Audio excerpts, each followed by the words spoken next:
a vida de vocês desde já. Estou muito feliz por estar aqui. Como a Esther já disse, né? Cada chá é sempre um diferencial. Amém, irmãs?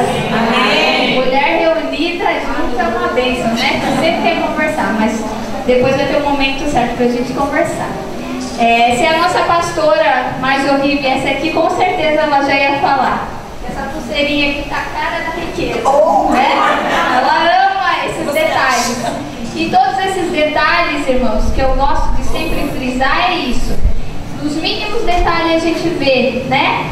Deus abençoando a vida de vocês, capacitando, né? E aqui como tema desse chá, que é a mulher virtuosa, nós já temos visto que está sendo colocado em prática. Amém. Né? Os detalhes estão sendo trabalhados, né? Assim como aqui em Jaguariúna, Deus abençoe demais.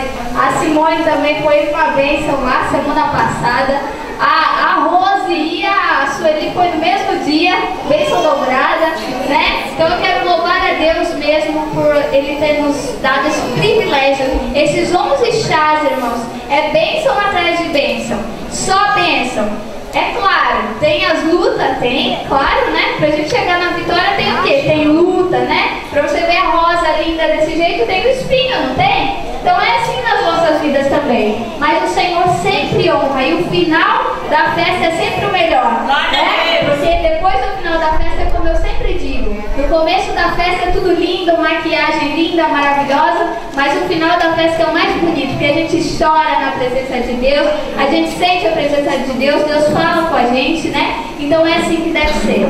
Quero parabenizar a irmã Rosângela, juntamente com o pastor Farias, toda a diretoria do Cruzeiro do Sul. Parabéns, está tudo maravilhosamente.